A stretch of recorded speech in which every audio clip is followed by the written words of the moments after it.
Hello, we're going to be making our all-purpose, no-knead sourdough bread. Easy bread. Anybody can do this. If I can do it, you can do it.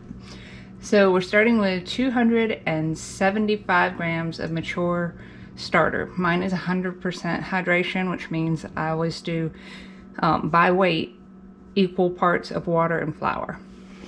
So every time I feed it. So we're going to start with our liquids. I always start with my liquids. And we have here 400 grams of water and 12 grams of oil. And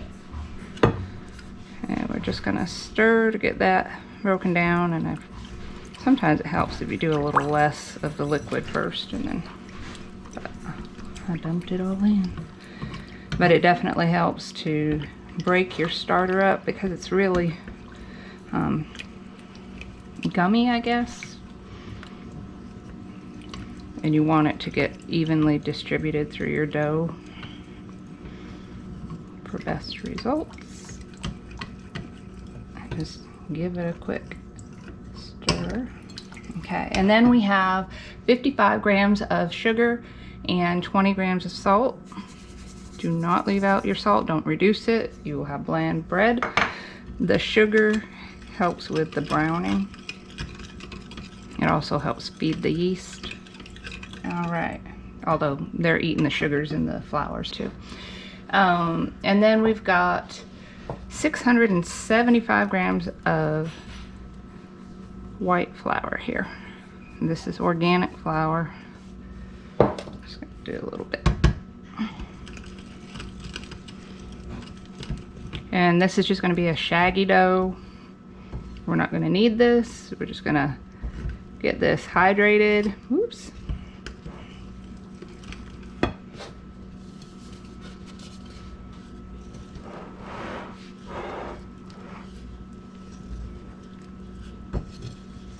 Going to be, again, very shaggy.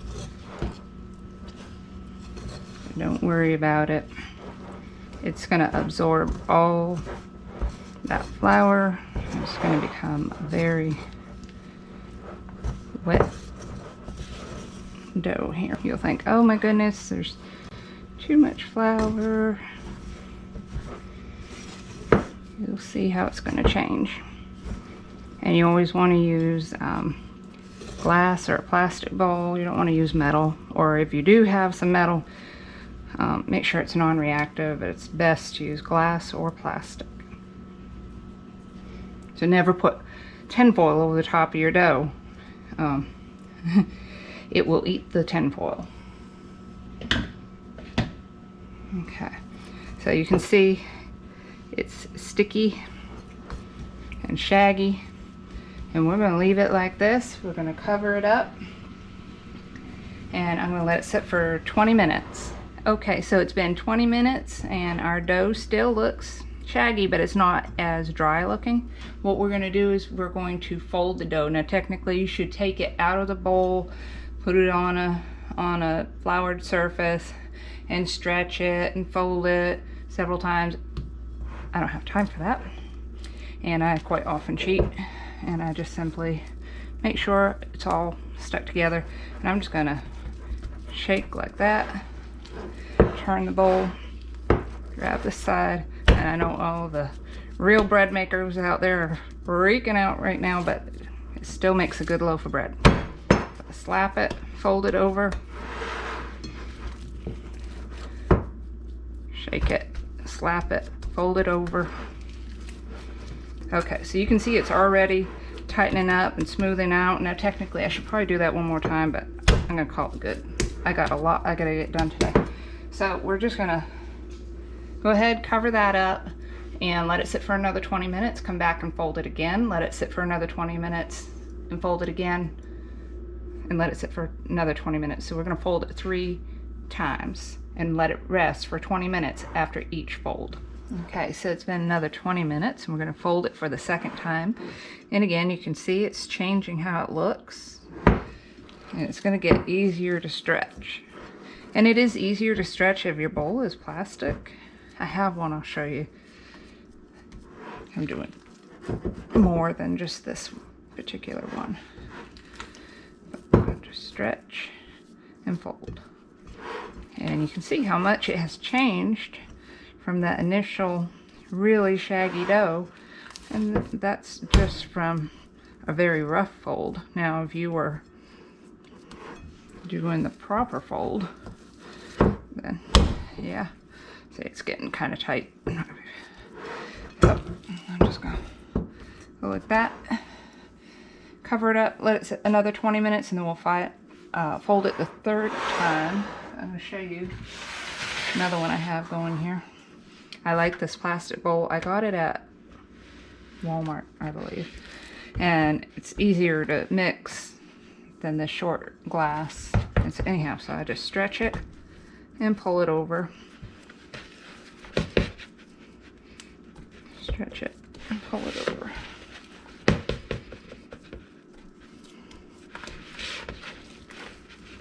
I also like these plastic bowls for cleaning when I'm done. You can see how the dough sticks to the bowl. Well, when you're done, you just let it dry completely, and then it'll just wipe out with a paper towel. It'll all flake off. If you do that with a glass bowl, and it's going to turn to cement. Okay, so I'm just going to let that one sit for another 20 minutes, because this recipe, you can make loaves of bread that are traditional soft sandwich. You can make rustic loaves. You can make dinner rolls. You can make pizza. You can do any number of different types of bread. It's really an all-purpose bread. And okay, this is our final fold. You can see how it's changed. And we're just gonna stretch and pull, stretch and pull. If you wanted, you could even hold on to it and pull it if you want to help it. But I typically slap it and pull it.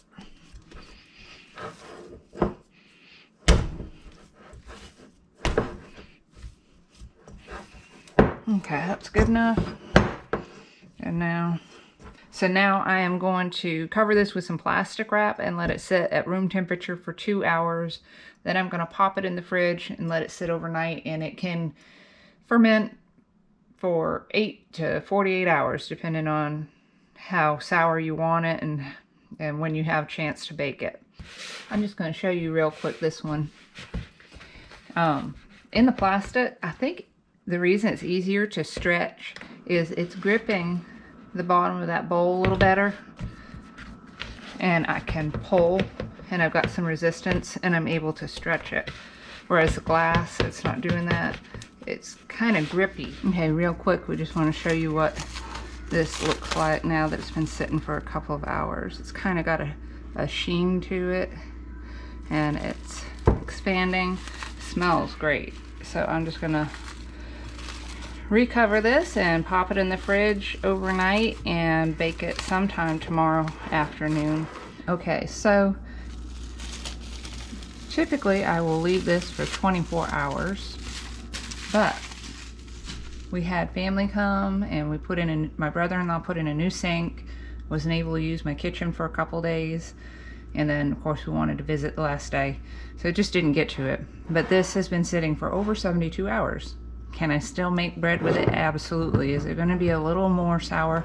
Yes, it is, but it is still going to be good. This is what happens in real life. So we're just going to degas this.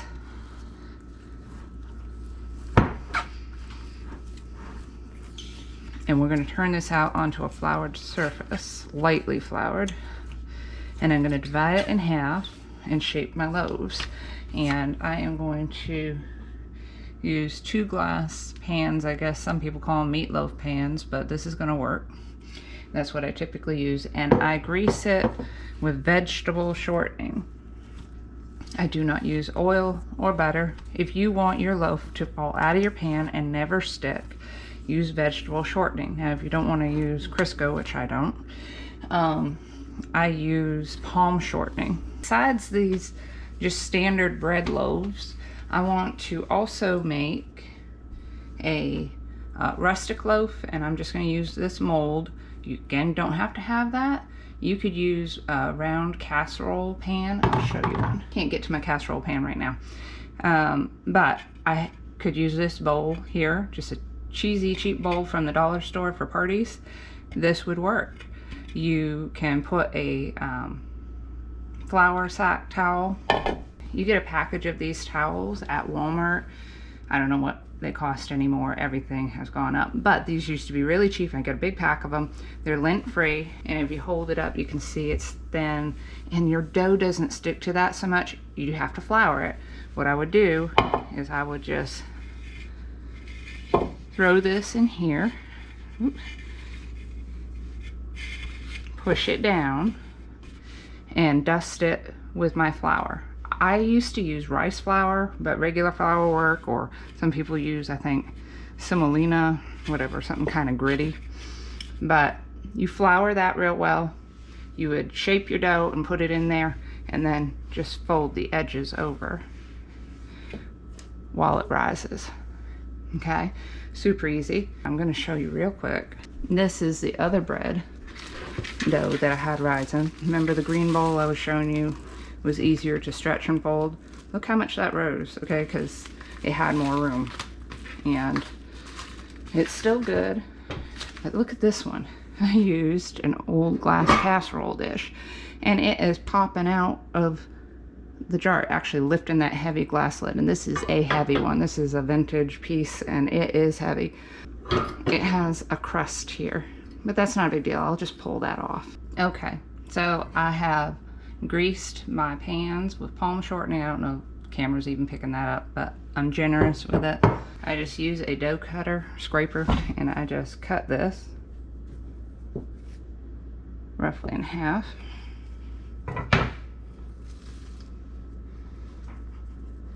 I'm just going to set this to the side. Kind of work with this one piece. Now, I am no expert baker, but this is what I do, and it works, and we have really good tasting bread. It's healthy for us. We know what the ingredients are. It's easier to digest. I totally notice the difference if I eat traditional store-bought bread and then I go back to this. And I can make it for a fraction of the cost. Now, it don't have to be perfect, and you're not going to get every bubble out here. But yeah, so I think I figured it out the other day, and I think, you know, it depends on where you're getting your flour source. If you're grinding it yourself, that's the cheapest. If you're buying it in bulk, that's good. But if you're just doing store-bought, I think I figured that you could do it for a third of the cost of a loaf of bread. And I'm talking about sourdough, true sourdough bread. Those little bitty loaves are expensive. Okay, I'm just going to roll this up. It doesn't have to be perfect. I just stretch it a little bit as I go.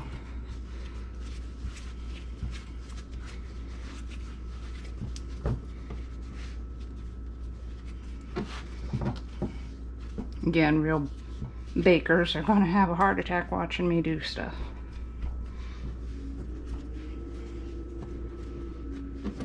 Okay, so I just get it nice and tight, pinch those ends, and then hold them under, and then I'm just going to transfer that to my pan. And then I'm going to cover this with plastic wrap. Now, I do like to rub it with some oil before I do that, and that helps it to not dry out, and it also helps it to not stick to the saran wrap when it gets to the top. So we're going to do the same thing with the next roll. Now, you could easily, at this point, if you wanted to add goodies to your loaf of bread, it's a little sticky, to your loaf of bread, you could do it at this point. Like, you could roll this out and put butter and sprinkle it with cinnamon, have a cinnamon bread. I've done cheese, I've done olives, herbs, so whatever you want. Even it out as best I can. But again, doesn't have to be perfect. It's still going to be a pretty loaf when it's all done. I fold the ends in like that, smashing them. Tuck it under, If you made it too long, squish it. That's all you gotta do. Okay, pop it in your pan, and now you can fine tune a little bit of your shaping if you want. Rub it with oil, cover it with saran wrap. It's gonna sit for, depends on the temperature of the house. It could take all the way up to 6 hours. Once it is just above the pan, that's when I bake it. Doesn't have to be completely covered, perfect. Should have been the name of my channel. It ain't perfect, but it's good enough. And then we're just going to cover that with foil. Foil. No, do not use foil.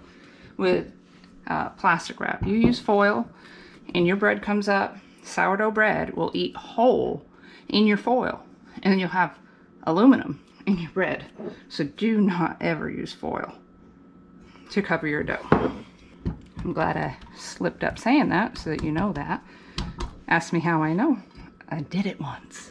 So we're going to work with this one here, and I am going to just take a regular 9x13 casserole pan, and I am going to grease that, and then we're going to take our dough here and we're going to punch this down. Okay, so I punched it down,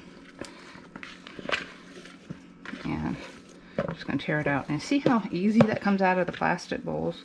I feel like plastic is better for sourdough. So, cutter to cut off pieces, or you can just simply tear pieces off. We're going to tear. And we're just going to roll this in our hands, and then stretch and fold. Stretch and fold itself into one spot on the back, like you're pinching it together to make a little bag or a balloon. And then I do a little twist, and it's tight. And I pop it in there. I forgot to grease that. That would be bad. I don't know if you guys can see it, but there's these little balls.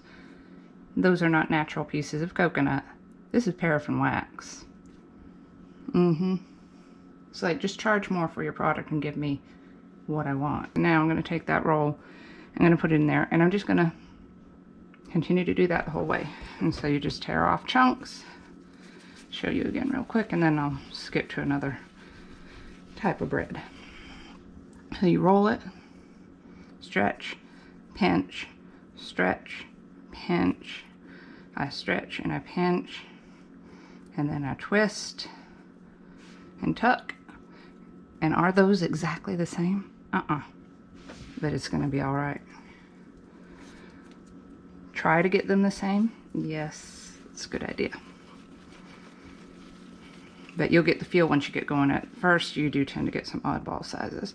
So we're just stretch, pinch, stretch, pinch, stretch and pinch, twist, so it's tight, and pop it in there. Now that one's somewhere in between. We got 3 sizes. We're making a snowman.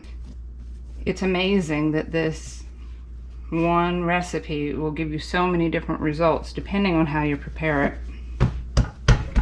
But this will turn into a nice traditional rustic loaf with a crispy, crunchy outside. Really nice, but it's all in how you bake it.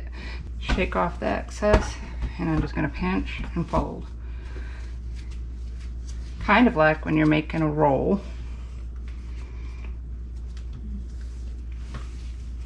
And I'm just going to, like this, pinch and roll, so that I end up with a nice tight top. And we need to flour our basket. Put that around in there. And you can brush off the excess, so better to have a little more than not enough. Okay, there we go. So we're just going to take this, and when we go to bake it, the side that is down is going to be now your top. So put the nice side down, pinch side up. And then we're just going to cover this up, let it rise, and it's that easy. Okay, so our rolls are definitely ready to bake. We're at 375, and they should be ready in about 30 minutes.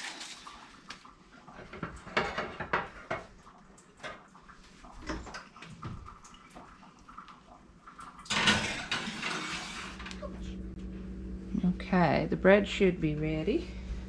It smells so good.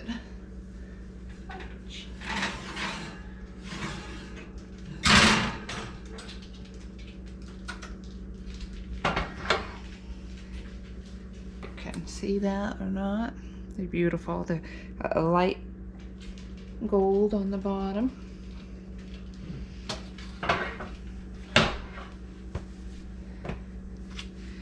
When they come out, first thing I do is rub butter on them. It's gonna make the top soft and give it some extra flavor.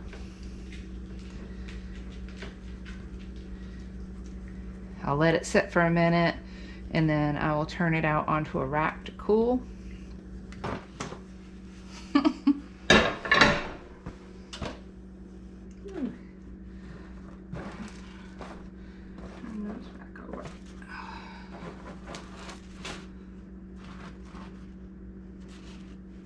Turn these out and you can see they just tear apart. Beautiful. I mean, it's slightly above, but not quite. You know what? It's getting late and I gotta get her done. So we're just gonna go ahead and pop these in. Okay, these again, bake at 375 for 30 minutes or until they reach 210, well, between 200 and 210. And I've got, I don't know if you can see, I've got a little puppy hanging out with me. Hey, Coda, what do you think? You like the smell of that bread? It smells good, huh? Okay, our bread should be done.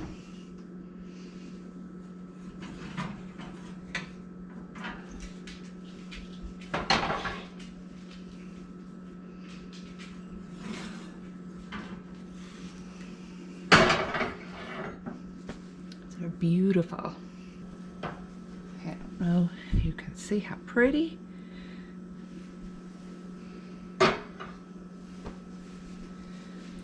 Okay, so like we did for the rolls, we are going to butter our bread. And so even though the dough could have risen a little bit longer, it still made a beautiful loaf of bread and it rose up nice in the oven. And I'm just going to let that sit for a couple minutes and then I'm going to turn them out onto a cooling rack. Okay, so just turn it on out and you can see how nicely that came out. Whew.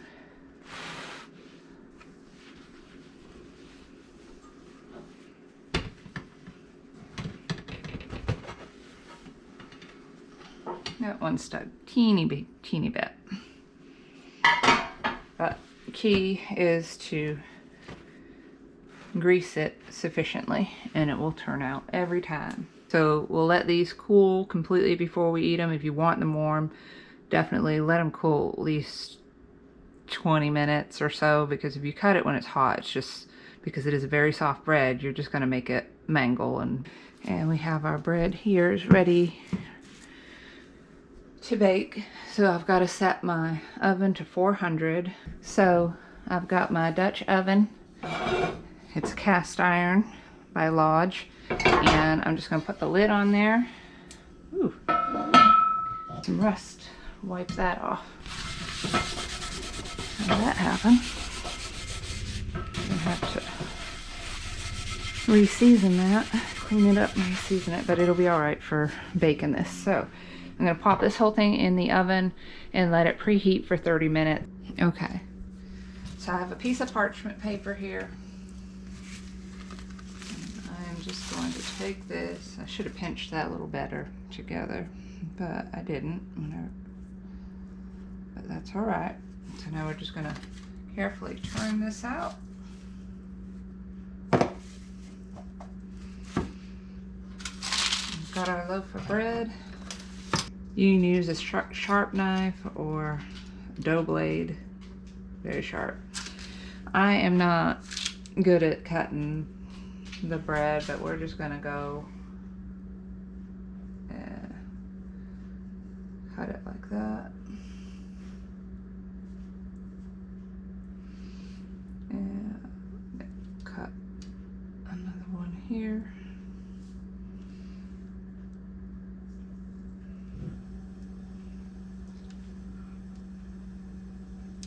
Okay. It's been preheating for at least 30 minutes. Now it's going to be very, very hot, so you want to be careful.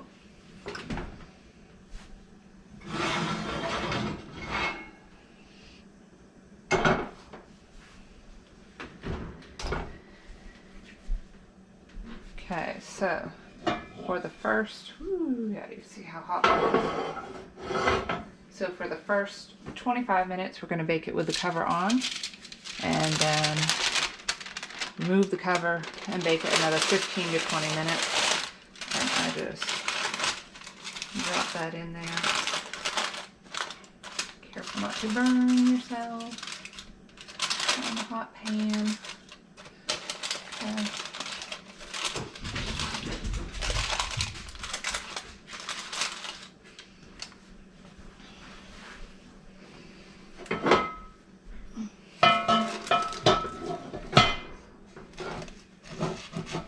That lid on nice and tight and pop her back in the oven. Put the timer for 25 minutes. We'll come back, take the lid off, and pop it back in for another 15 or 20. So it's been going for 25 minutes. We're just gonna take this out of the oven.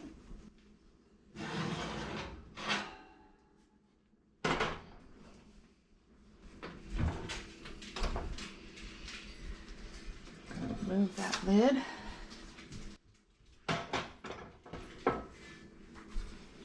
How pretty it is. Get a nice crust on there. I should have cut it a little deeper, but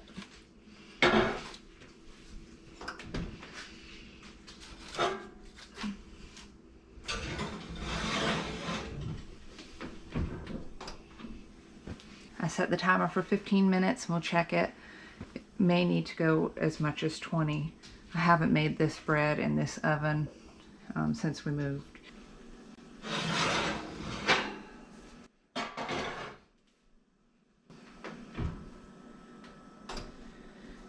Okay, yeah, I am going to call that and say that looks good. So for my oven, 15 minutes was enough. My other oven, I think I had to do 20. So that's why I had 15 to 20. But, so what we're going to do is take this out and put it on a cooling rack right away. So we're going to be very careful taking this out so we don't burn ourselves and that we don't lose our bread. So I take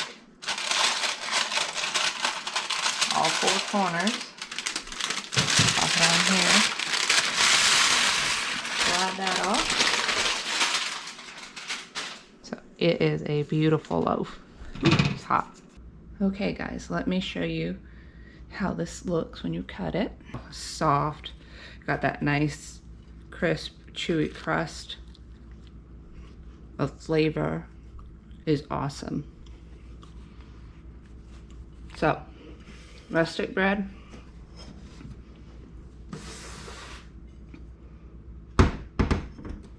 Sandwich bread.